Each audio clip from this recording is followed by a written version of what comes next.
Urea की कीमतों की वजह से भारत के किसानों को परेशानी नहीं होने देगी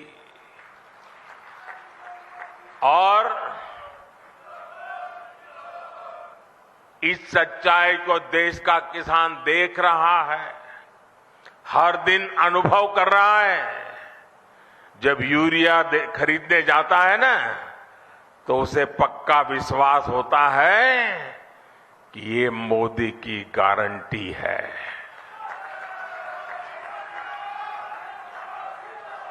गारंटी किसको कहते हैं, वो किसान को पूछोगे तो पता चलेगा।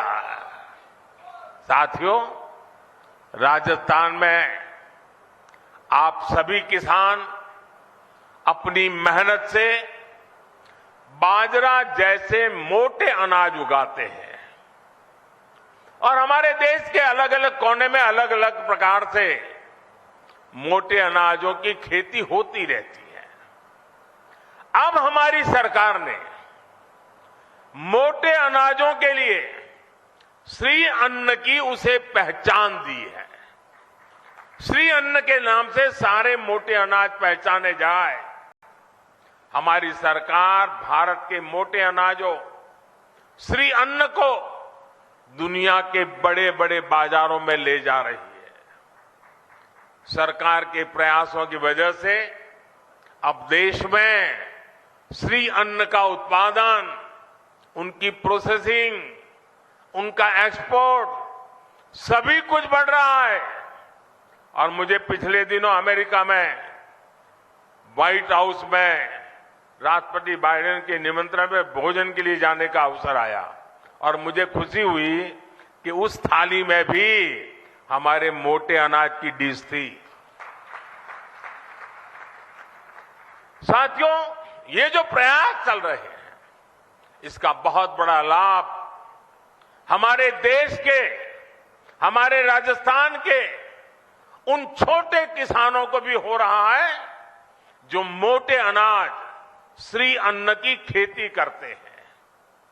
ऐसे कितने ही काम आज देश में हो रहे हैं जिनसे किसानों के जीवन में बहुत बड़ा बदलाव आ रहा है। साथियों, भारत का विकास तभी हो सकता है जब भारत के गांवों का विकास हो। भारत विकसित भी तभी बन सकता है जब भारत के गांव विकसित हो। इसलिए आज हमारी सरकार भारत के गांवों में हर वो सुविधा पहुंचाने का काम कर रही है जो शहरों में मिला करती है। आप सब जानते हैं कि एक समय था जब देश की एक बड़ी आबादी स्वास्थ्य सेवाओं से वंचित रहती थी। यानी करोड़ों करोड़ लोग हमेशा किस्मत के भरोसे अपना जीवन दांव पर लगा कर जीते थे। ये मान लिया गया था कि अच्छे अस्पताल तो दिल्ली, जयपुर में या बड़े शहरों में ही होते हैं। हम इस स्थिति को भी बदल रहे हैं। आज देश के हर हिस्से में नए एम्स खुल रहे हैं, नए मेडिकल कॉलेज खुल रहे हैं। हमारे इन प्रयासों का परिणाम है कि आज देश में मेडिकल कॉलेजों की संख्या बढ़कर 700 के पार हो गई है। 8-9 साल पहले राजस्थान में भी केवल 10 मेडिकल कॉलेज होते थे।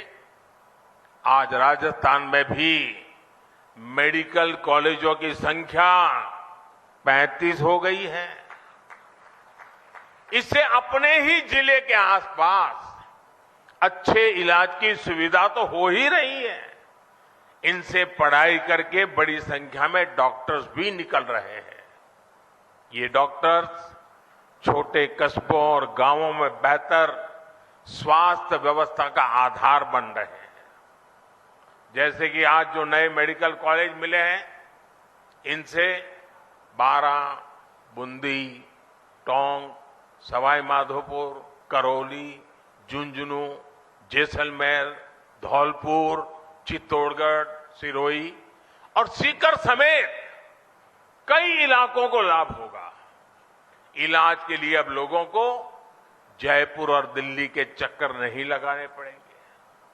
अब आपके घर के पास अच्छे अस्पताल भी होंगे। गरीब का बेटा और बेटी इन अस्पतालों में पढ़कर डॉक्टर भी बन पाएंगे। और साथियों, आपको पता है, हमारी सरकार ने मेडिकल की पढ़ाई को भी मातृभाषा में पढ़ाई कराने का रास्ता बना दिया है।